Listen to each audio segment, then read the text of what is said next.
Je viens de perdre mes lunettes. J'étais à capuchon baissé comme ça, je marchais, il y en a une qui s'est logée dans mon capuchon, elle s'est mise à buzzer.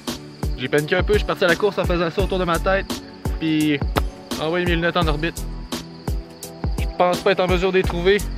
Si on regarde autour, c'est pas mal des herbes hautes. J'ai mon petit chemin habituel, mais j'ai eu beau le faire 5-6 fois, j'ai absolument rien trouvé au travers.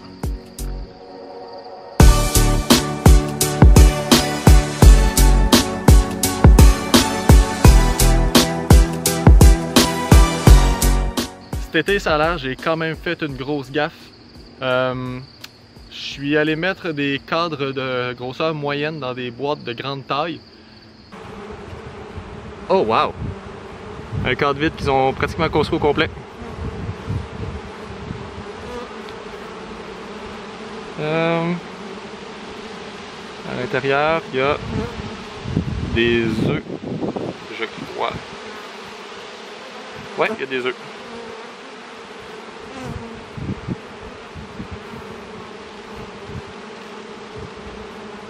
En théorie, ça fonctionnerait, mais dans les boîtes supérieures où ils vont aller seulement stocker du miel.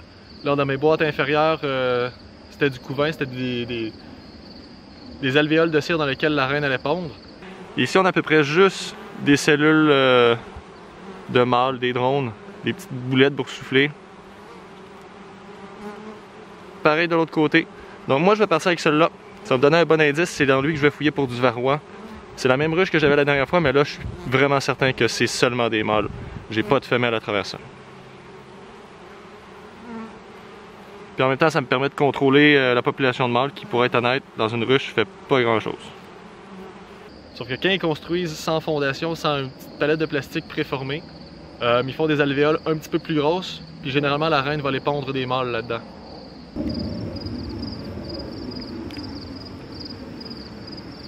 Cadre de couvain également. On a beaucoup d'abeilles mâles. Je vais essayer d'en mettre une assez proche qu'on puisse la voir.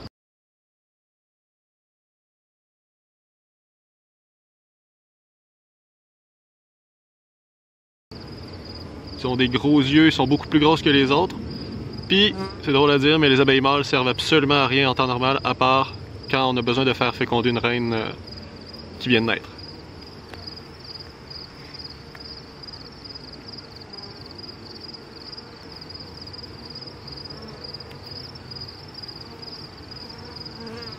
Ok, ça c'est inquiétant.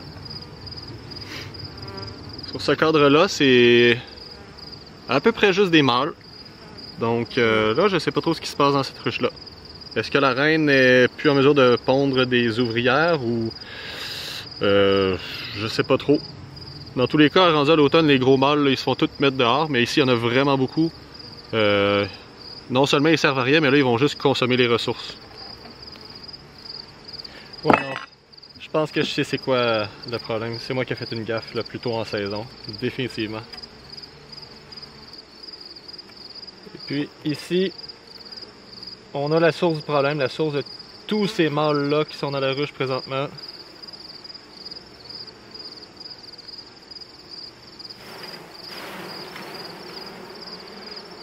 C'est les cadres moyens. Donc j'avais pas des cadres assez gros pour mettre en milieu de saison dans mes ruches.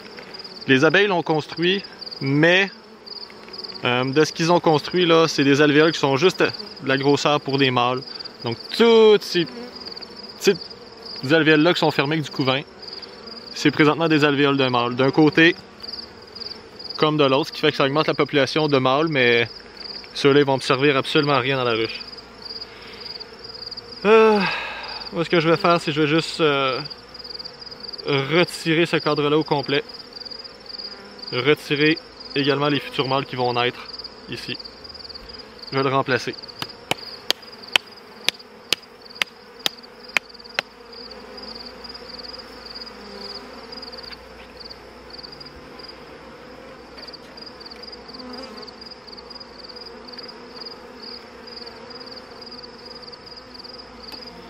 Je vais vérifier si j'avais pas d'autres moyens aussi dans cette boîte-là. Il me semble que oui. Je vais les retirer également parce que là, la population est vraiment hors de contrôle des mâles.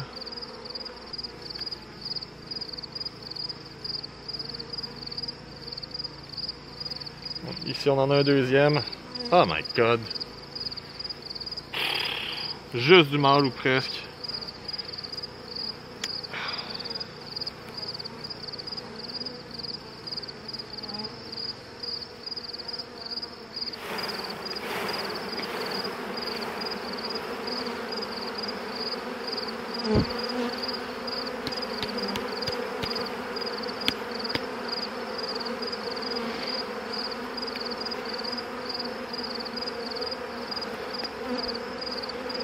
Ici, on a des mâles qui sont en train de sortir de leur alvéole, en train de naître.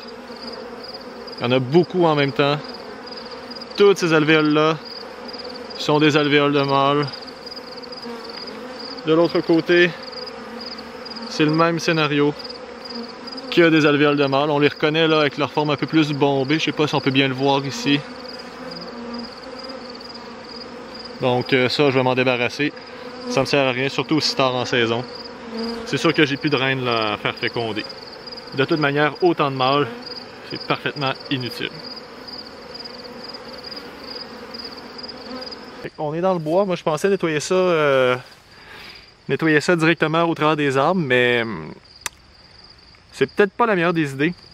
Considérant qu'il va y avoir des moufettes, il peut y avoir des ratons laveurs, peut-être des ours aussi qui viendraient manger le restant puis qui seraient attirés par l'odeur des ruches à côté. Je vais nettoyer dans une petite boîte que je m'étais apportée là, avec des cadres vides.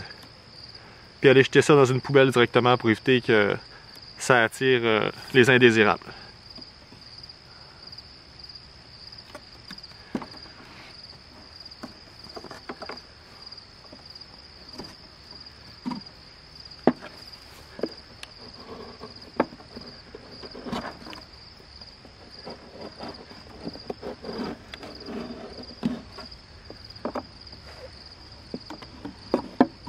Vraiment du gâchis, il y a beaucoup d'énergie qui a été mise dans cette cire-là.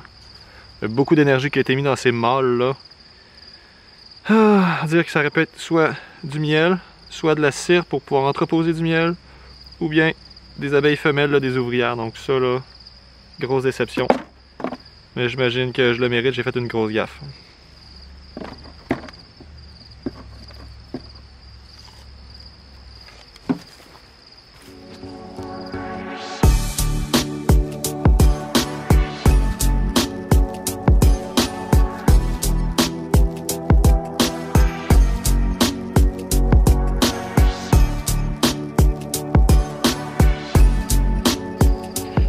C'est du gâchis, mais la bonne nouvelle, c'est que si jamais il y avait des varrois dans cette ruche-là, ben généralement, ils se reproduisent là, dans des alvéoles de mâles. Donc, je viens de faire un bon contrôle de population. C'est le seul point positif que je peux voir dans tout ça. Donc là, le ménage a été fait. J'ai enlevé les alvéoles dans lesquelles il y avait des mâles qui étaient en train de se métamorphoser, se transformer. C'est sûr que là, pour l'instant, la population de mâles est très haute. Elle va se nourrir et servir absolument à rien, comme je le disais plus tôt. Rendu à l'automne, généralement, les abeilles vont les évincer, ils vont les mettre dehors, les mâles vont mourir, donc là, c'est vraiment des ressources qui ont été perdues de A à Z.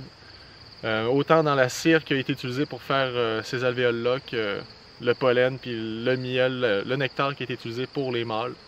Donc, j'aurais préféré que ce soit des ouvrières, des femelles à ce moment-là, mais on apprend.